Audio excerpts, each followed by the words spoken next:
everyone, and welcome to this video about my 5 top tips for choosing a tarot deck. So I recently bought a new deck and I realised that it can be a bit of a process. So if you're a beginner, then you may not really know what you're looking for. So I thought I'd put together some quick top tips as a guide to help you choose a tarot deck that's right for you. So let's get on with it. So top tip number 1 is to search. So yes, we're starting with something that maybe seems quite obvious, but it is worth saying. There are a lot of tarot decks out there, so make sure that you shop around. You will hear a lot of people, shall we call them traditionalists, who will say, oh, you can't buy your own tarot deck, it's got to be gifted to you. But personally, I think that's a load of rubbish. It would be really nice if we had a friend or a relative that has a tarot deck and says, here, I want you to have this, or I saw this and I thought of you. But truthfully, if we waited around for someone to gift us a deck, then we might never get one. So all I'm saying is just buy your own. Personally, I think it's better that way, as you're getting something that you know that you want. So where do we search? Where can you get tarot decks from? There are so many places these days that sell tarot decks. The internet is an amazing place for access to some beautiful tarot decks that maybe we didn't know about before, so make sure you're making the most of it. Something that you may want to consider when you're searching for your tarot deck is, do you want a mass market deck? They are a little bit easier to come by, so you can look on Amazon and other bookstores as well sell tarot decks. So in the UK we have Waterstones, or if you're in the US then maybe Barnes and Noble. So they are options for you. If you're looking for something a little bit more indie, then Etsy is always a good place to look. Or you may even want to back a tarot deck on Kickstarter, but you just need to make sure that you're having a really good look around at all the decks that are available. Some creators do have their own websites as well, so a quick Google search might bring up some other options for you. I would also suggest searching the tarot hashtags that are on Instagram, because this can lead you to find so many tarot decks that you will not otherwise come across. Now again, you may have heard from traditionalists that you have to go to the store where the deck is going to choose you. This is all well and good, but it really does limit your options. So for one, you may not live near any particular stores that sell tarot decks. If you do, then they may only have limited numbers. So yes, feel free to go out and look in stores for tarot decks, but don't feel like that's the way that you have to do it. Especially with everything going on in the world at the moment with COVID-19, it's actually quite difficult for some people to get out and about and actually visit stores. So another option is to support your local stores or small businesses online. Top tip number 2 is to decide on a style. So after you've searched around for a little while, you may notice what sort of style is starting to jump out to you, what you're drawn to, what you prefer to be featured on your deck. So for example, you may prefer decks that have people on them. If that's something that matters to you, then also consider if diversity is going to be a factor. So do you want a deck that represents a range of ethnicities, or maybe you want a balance of male and female representation? If you're like me, then you may prefer designs that feature animal imagery or more abstract designs rather than actual people represented. Other designs maybe centre around flowers or one particular animal, or even just symbols, so just see what you're drawn to. Another thing is whether or not the colour scheme is important to you, so what colours are you drawn to.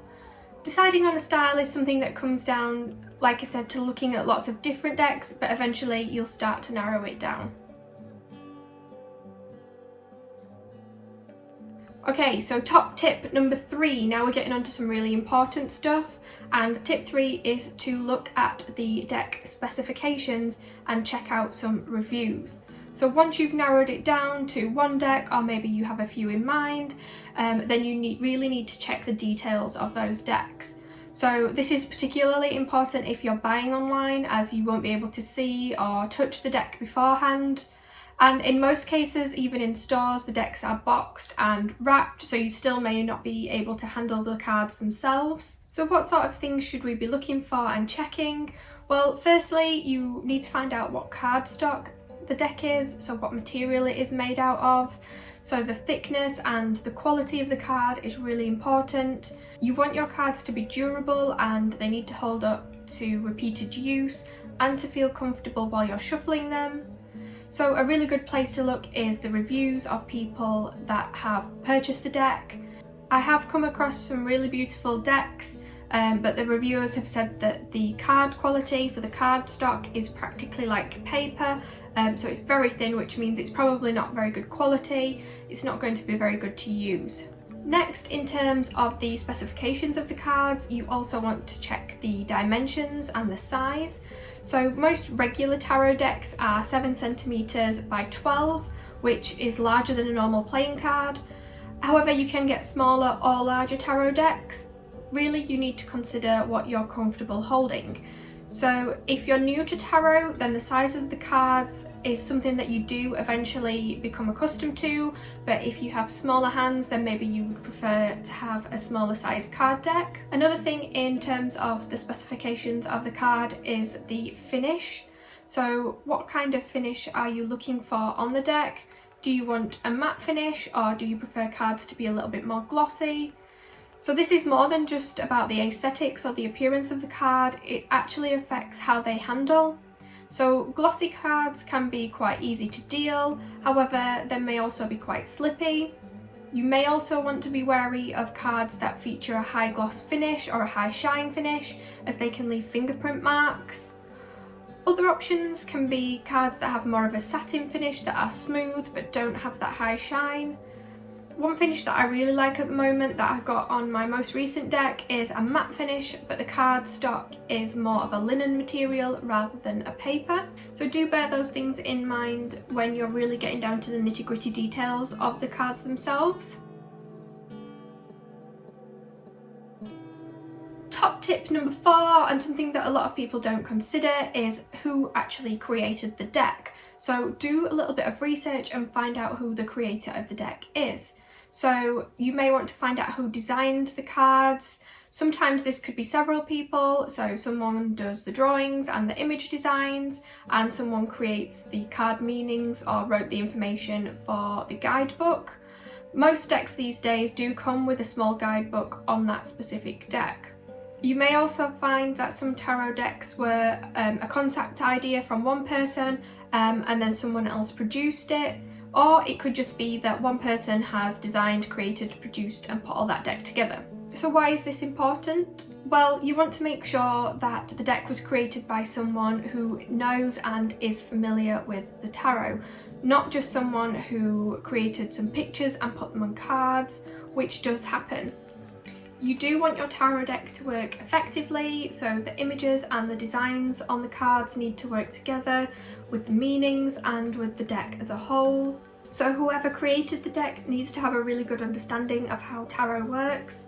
By doing a light bit of internet stalking, you should be able to find out that the person who's created the deck that you're looking at does have a tarot background. Lastly, top tip number 5, and my personal favourite, is do you vibe with it? So this is another one of those things that you may have heard people say.